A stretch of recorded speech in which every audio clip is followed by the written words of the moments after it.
কতটা গুরুত্বপূর্ণ জাকাত, অথচ এই জাকাত আমরা দিতেছি না।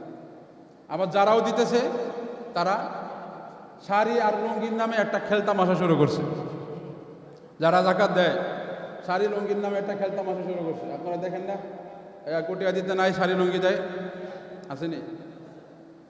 এটা একটা ফাইজলামি, ফাইজলামি ছাড়া আর কিছু না। এটা একটা বছর অতিক্রান্ত হওয়ার পরে আপনি দেখলেন যে আপনার যতটুকু সম্পদ আছে, আপনার সম্পদের জাকাত আছে 20,000 টাকা।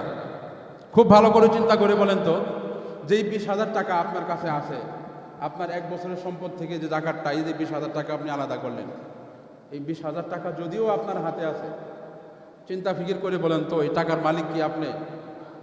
আর কথা কয় না তো, এই টাকার মালিক কে? গরিব জনগণ যারা আছে তারা এই টাকার মালিক না?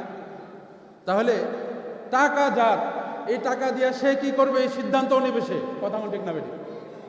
20,000 টাকা যদি গরিবের হয়, এই 20,000 টাকা দিয়ে সে কি করবে এই সিদ্ধান্ত কে নেবে? গরিব নেবে নাকি আপনি নেবেন? আরে আপনি তো এই টাকার মালিকই না। এই 20,000 টাকা যদিও আপনার মুঠে, আপনার পকেটে, আপনার ব্যাংকে আছে, কিন্তু এই টাকার মালিক তো আপনি না। এই টাকার মালিক যে, তারা সিদ্ধান্ত নেবে এই টাকা দিয়ে কি তারা লুঙ্গি পরবে নাকি এই টাকা দিয়ে তারা ঘরের চাউল কিনবে। কথা বোঝেন নাই? কিন্তু আমাদের সমাজে এমনটা হচ্ছে।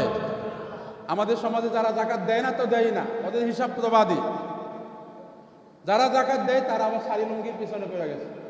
ঈদের আগে দিয়া রমজান মাসে 27-এর আগে পরে তারা গরিব মানুষের সিরিয়াল লাগায় দেয় একটা শাড়ি একটা লুঙ্গি দেওয়ার জন্য। আপনারা জানেন গত 18-19 সালে একটা ঘটনা এমন হয়েছে যে জাকাতের শাড়ি নাকি লুঙ্গি নেওয়ার জন্য এক বৃদ্ধ লোক সিরিয়াল ধরতে গিয়ে পাড়া খায়া মরছে। এর থেকে লজ্জার বিষয় আর কিছু হইতে পারে? এর থেকে আফসোসের বিষয় আর কিছু হইতে পারে? তারা মনে করতেছে আমি জাকাত দিব, আমার টাকা, আমি যেটা ইচ্ছে সেটা দিব। না ভাই, এটা তো আপনার টাকা না, এটা গরিবের হক। সুতরাং গরিবের হক, এই টাকা সে নিয়ে কি করবে? এই টাকা নিয়ে সে কি তার রোগের চিকিৎসার জন্য ওষুধ কিনবে নাকি ঘরে চাউল নাই সে বাজার করবে? এটা তার সিদ্ধান্ত। এটা আপনি তাকে লুঙ্গি কিনে দেওয়ার কে? খুব ভালো করে বুঝতে হবে। একটা দৃষ্টান্ত দিলে খুব ভালো বুঝবেন। আপনি কারো কাছে 20,000 টাকা পান, কয় হাজার? ওয়াজ শুনতেছে না নাকি এরা? কয় হাজার টাকা পান? 20,000 টাকা পান। আপনার 3 জন সন্তান আছে ছোট ছোট। লোকটা আপনাকে 20,000 টাকা না দিয়া বলতেছে, ভাই আপনার তো ছোট ছোট 3টা বাচ্চা আছে, আপনাকে আমি 20,000 টাকার চকলেট দিলাম, আপনার বাচ্চারা খাইতে পারবো, আপনি এগুলো কাজে লাগাবেন। আপনি কি করবেন? টাকা না দিয়া যদি 20,000 টাকার চকলেট আর বিভিন্ন দোকানের মজা দেয়, জুতা দেওয়া বাইরে সামনে তুলে নেবেন না? আর কথা কয় না তো, জুতা দিয়ে বাইরাবেন কিনা তাকে? আমার 20,000 টাকা দিয়ে আমি কি করবো এটা আমার সিদ্ধান্ত। তোরে কে কইছে যে তুই আমার 20,000 টাকা দিয়ে চকলেট কিনে দিবি? আমার সন্তানকে কি খাওয়াবো, কি মজা খাওয়াবো, চকলেট খাওয়াবো নাকি চিপস খাওয়াবো, এটা আমারটা আমি জানি, আমারটা আমি দোকান থেকে কিনবো।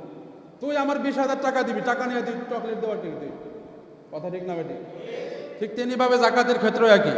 জাকাতের টাকা আপনার কাছে যে আছে, আপনি জাকাত দিচ্ছেন, এটা আপনার না, আল্লাহ তাআলার পক্ষ থেকে আপনার কাছে এটা দেওয়া হয়েছে। এটা গরিবের আমানত। এই গরিবের আমানত দিয়ে আপনি চকলেটের মতো খেলতামাশা শুরু করছেন। এরকম খেলতামাশা করলে চলবে না। গরিবের আমানত, গরিবেরকে টাকা বুঝিয়ে দিবেন, এই টাকা দিয়ে সে যা পারে তা করে খাবে। তার যদি ঘরে চাউলের প্রয়োজন হয় সে চাউল কিনবে, বাজারের প্রয়োজন হলে সে বাজার কিনবে। আর যদি তার প্রয়োজন হয় যে আমি অনেকদিন ধরে অসুস্থতায় ভুগতেছি, টাকার জন্য আমি চিকিৎসা করতে পারতেছি না, আমি চিকিৎসা করবো, তাহলে সে চিকিৎসাই করবে।